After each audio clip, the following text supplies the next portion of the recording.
Título 7 da Lei 840, dos processos de apuração de infração disciplinar.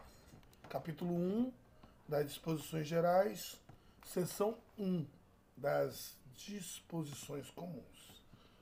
Diante de indícios, vamos começar pelo artigo 211, diante de indícios de infração disciplinar ou diante de representação à autoridade administrativa competente deve determinar a instauração de sindicância ou processo disciplinar para apurar os fatos.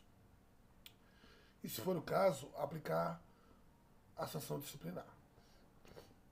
O parágrafo 1 diz que são competentes para instaurar sindicância ou processo disciplinar as autoridades definidas lá no artigo 255, em relação às infrações disciplinares ocorridas em seus respectivos órgãos, autarquias ou fundações. O segundo parágrafo diz que a competência para instaurar processo disciplinar para apurar a infração cometida por servidor efetivo no exercício de cargo, comissão ou função de confiança do qual foi exonerado ou dispensado é da autoridade do órgão, autarquia ou fundação onde a infração disciplinar foi cometida. Da autoridade do órgão a competência para instaurar o processo disciplinar, para apurar.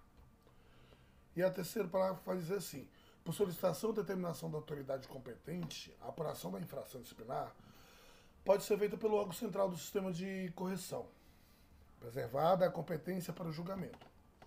E o quarto parágrafo vai dizer que os conflitos entre servidores podem ser tratados em mesa de comissão de mediação a ser disciplinada em lei específica, né? Ou seja, troca de farpa lá, vai ser colocado numa mesa e vai ter uma intermediação para resolver o problema ali internamente, tá? O artigo 212, a infração disciplinar cometida por servidor é apurada mediante, sindicância e processo disciplinar.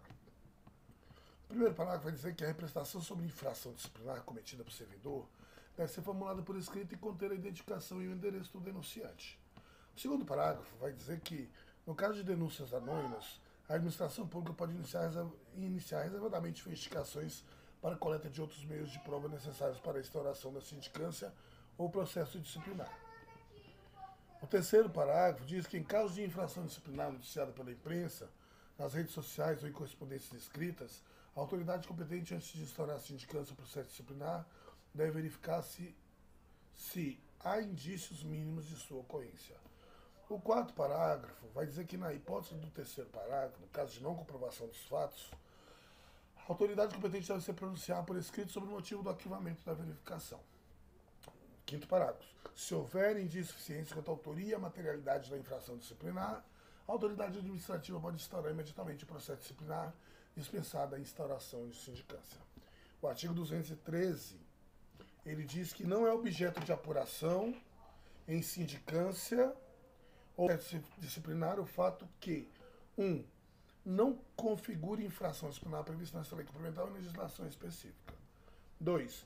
Já tenha sido objeto de julgamento pelo Poder Judiciário em sentença penal transitada em julgado que reconheceu a inexistência do fato ou a negativa da autoria, salvo a existência de infração disciplinar residual. Primeiro, o servidor não responde. 1. Por ato praticado com fundamento em lei ou regulamento posteriormente considerado constitucional pelo Poder Judiciário.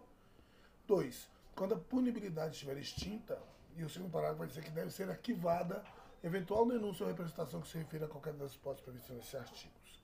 A seção 2 vai falar sobre o que é a sindicância, que é o procedimento investigativo destinado a identificar a autoria da infração disciplinar quando desconhecida e a materialidade de infração disciplinar, né?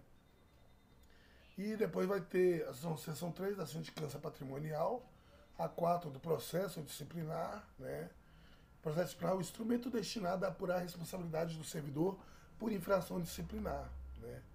E o parágrafo único vai dizer que o prazo para a conclusão do processo disciplinar é de 60 dias, prorrogável por igual período, né? E aí o capítulo 2 do afastamento preventivo, né, que vai ser como medida cautelar e a fim que o servidor não venha a influir na apuração da infração disciplinar, acontece esse afastamento. O capítulo 3 da ampla defesa e do contraditório. No processo disciplinar é sempre assegurado ao servidor acusado o direito ao contraditório e à ampla defesa. Aí vai ter o capítulo 4 da comissão processante. A sindicância ou processo disciplinar é conduzido por comissão processante de caráter permanente ou especial E o capítulo 5 das fases processuais, seção 1 das fases, né? Que é a instauração, a instrução, a defesa, o relatório e o julgamento. São as fases do processo disciplinar.